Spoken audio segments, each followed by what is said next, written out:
बहुत सी लड़कियां गरारा पहनेंगे और अपने हाथ से पकड़ के चलेंगे ऐसे। अब बताओ गहुए में अगर पैर फंस गया गिरी तब हाथ तो यार फंसा है मुँह की बेर गिरी है तो उनके थूथ उनके कहा है? वो लिबास न पहनो। बड़ाई तकब्बुर खुदा को पसंद नहीं है। ये लिबास पहनने के बाद हमारी माँ बहनें दूसरे औरतों को गिरी निगाह से देखती हैं कि देखो मेरे पास इतना अच्छा लिबास है। कुरान फरमाता वला निसाउ मिन निसा, कोई औरत किसी औरत को गिरी निगाह से न देखे।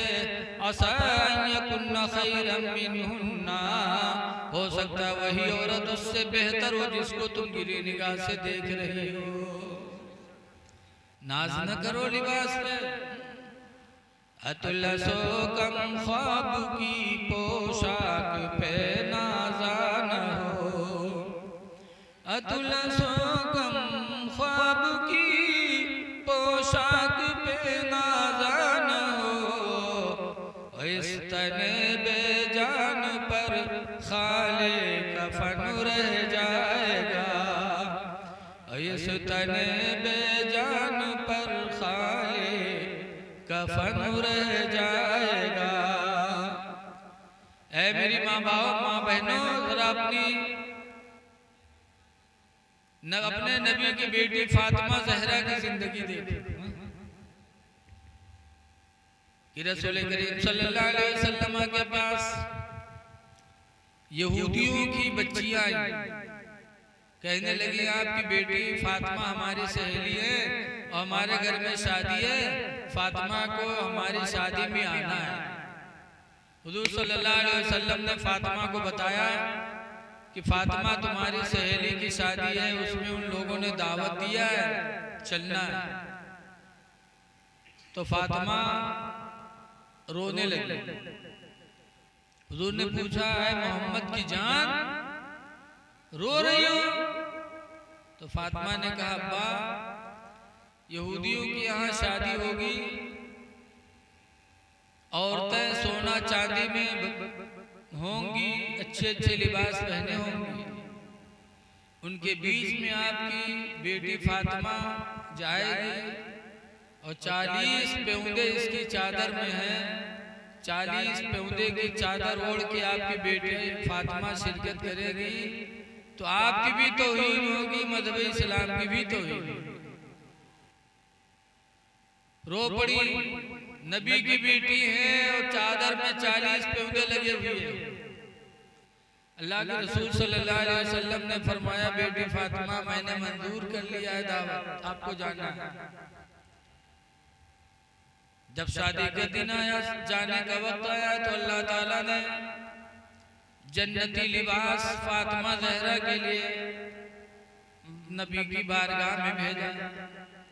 हज़रत फातिमा ने वो लिबास पहना और पहन करके जब शादी में गई तो यहूदियों की औरतें खड़ी थी इस इंतजार में कि आज हमारे लिबास अच्छे हैं और मोहम्मद की बेटी 40 पेउंदे की चादर ओढ़ कर आएगी, तो आज हम फातिमा का मजाक उड़ाएंगे, इस्लाम का मजाक उड़ाएंगे, इस्लाम के बानी मोहम्मद की मजाक उड़ाएंगे। सब मजाक उड़ाने के लिए खड़ी थी। लेकिन जब हजरत फातिमा ज़हरा और जन्नती लिबास पहन करके शादी में शरीक हुई, उन औरतों ने देखा तो पूछा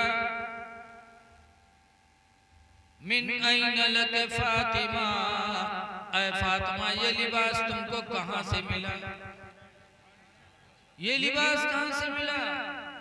जिंदगी गुजर गई अरब की जमीन पर, हम लोगों ने किसी मार्केट में ऐसा लिबास नहीं देखा, एक लिबास तुमको कहां से मिला? तो फातिमा ने कहा मिन अबी मोहम्मद सल्लल्लाहु अलैहि वसल्लम, मुझे अपने बाप मोहम्मद सल्लल्लाहु अलैहि वसल्लम से लिबास मिला है। तो फिर उन लोगों ने पूछा व मिन ऐन ली मोहम्मद, मोहम्मद सल्लल्लाहु अलैहि वसल्लम को ये कहां से मिला? तो फरमाया मिन जिब्रील, जिब्रील फरिश्ता लेकर के आया। फिर पूछा वमिन ऐन ली जिब्रील, और जिब्रील को ये कहां से मिला? तो फातिमा कहते मिन इंदिल्लाह, अल्लाह ताला की तरफ से।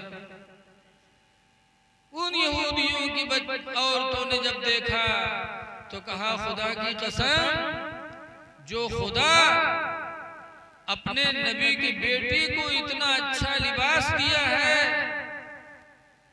खुदा की कसम ना मोहम्मद की रिसालत झूठी हो सकती है, ना मजहब इस्लाम झूठा हो सकता है।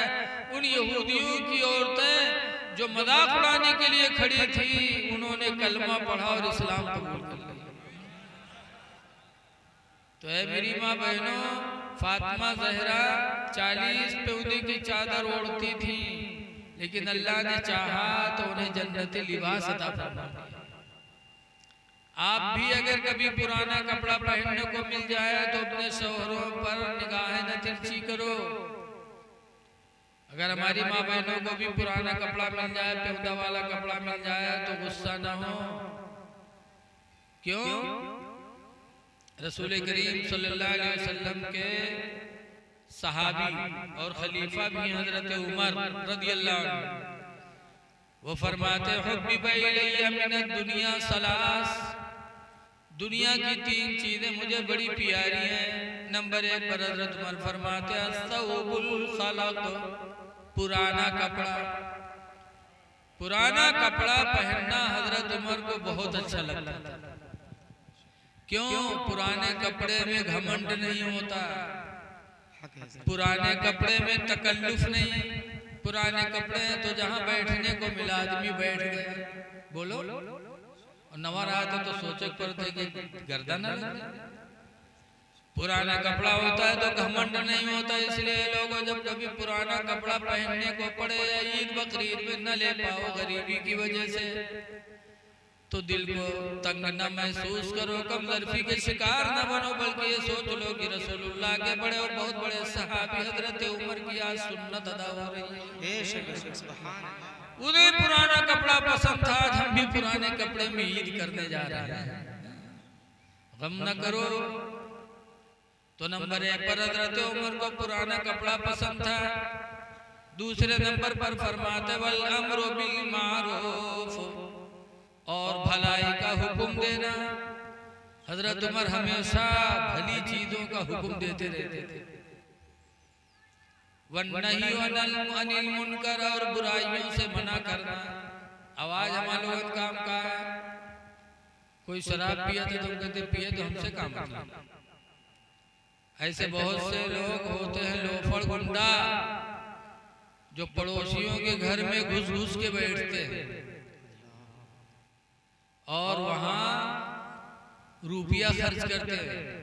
लगता है कि हातिम मर गए और अपने पोता का छोड़ गए। माँ बाप को नहीं देंगे पैसा, भाई बहनों को नहीं देंगे, बीवी को नहीं देंगे, और पड़ोसी के घर में घुस के बैठेंगे तो वहां रुपया खर्च करेंगे। क्यों? उसी बहाने उन्हें अपने पड़ोस की माँ बहन बेटियों की इज्जत को बर्बाद करना होता है। घर में घुस घुस के बैठते हैं और घर वाला कमजोर है, तो पड़ोसियों से जब कहा जाता है कि तुम्हारे पड़ोसी के घर में फला घुस के आता है बैठता है, तो अगर फला पड़ोसी बोलता भी है तो घर वाला का आघात है, हम अपने घर में गड्ढा खोदे थे तुमसे काम मतलब। कहते हम अपने घर में कुआं खोदे थे तुमसे काम मतलब। और पड़ोसी भी कह देता हमसे क्या मतलब। लेकिन ऐ लोगों यकीन जानो, मुसलमान का तरीका यह है कि जहां बुराई देखे तो मना करे, भलाई की तरफ दावत दे। उम्मत मोहम्मदिया की पहचान यही है। अल्लाह ताला ने नबी की उम्मत को अफजल बनाया। क्यों? क्या चेहरा देख कर? हम और आप उम्मतों में अफजल क्यों? गौर करो। कुरान फरमाता कुंतुम खैरा उम्मतिन, ऐ मोहम्मद की उम्मत तुम सारी उम्मतों में बेहतर हो। खुरिजत लिन्नास तामुरूना बिल मारूफ व तनहौना अनिल मुनकर, इसलिए तुम बेहतर हो कि लोगों को तुम भलाई का हुक्म देते हो, बुराइयों से मना करते हो। तो हमारी आपकी पहचान है भलाई का हुक्म देना, बुराई को रोकना। इसलिए हजरत सैयदना उमर फारूक आज़म रज़ी अल्लाह ताला अन्हु की जिंदगी हमारे तुम्हारे लिए नमूने अमल है। हजरत उमर फारूक आज़म रज़ी अल्लाह ताला अन्हु के ताल्लुक से एक बात आ गई तो बता रहा हूँ। देखो सहाबे किराम ने बड़ी सादा जिंदगी गुजारी है।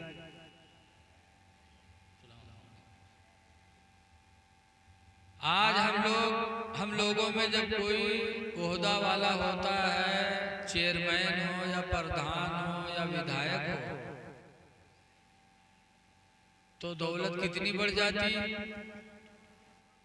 आप लोग बैठ जाओ भैया, इधर बैठ जाओ, इधर का जगह खाली, इधर चले जाओ, स्टेज वाले हो तो स्टेज पर चले आए। तो आज देखो जब कोई ओहदे में आता है तो दौलत बढ़ जाती, मकान अच्छा बन जाता, जमीन बढ़ जाती, गाड़ी अच्छी हो जाती। लेकिन हजरत अबू बकर सिद्दीक रज़ी अल्लाह ताला अन्हु हुजूर के बाद खलीफा बने। 2 साल 3 महीना कुछ दिन खलीफा रहे। और जब हजरत अबू बकर का इंतकाल होने लगा, पूरी दुनिया के अमीरुल मोमिनीन थे, और जब इंतकाल होने लगा तो अपने बेटे से फरमाते, बेटा खलीफा बनने से पहले मेरे यहाँ 3 चीजें नहीं थी, खलीफा बनने के बाद 3 चीजें हुई हैं। नंबर 1 पर हजरत अबू बकर फरमाते हैं, जो चादर मैं ओढ़ता हूँ ये चादर मेरे पास नहीं थी, खलीफा बनने के बाद हुई। दूसरे नंबर पर ये ऊँटनी जिसका दूध पीता हूँ, ये ऊँटनी भी मेरे पास नहीं थी, खलीफा बनने के बाद हुई। तीसरे नंबर पर ये मेरा गुलाम है, मेरे पास नहीं था, खलीफा बनने के बाद ये गुलाम आया। लिहाजा तीनों चीजें खलीफा बनने के बाद मेरे पास आई हैं, इसलिए मेरे विसाल के बाद ये तीनों चीजें बैतुल माल में वापस कर देना।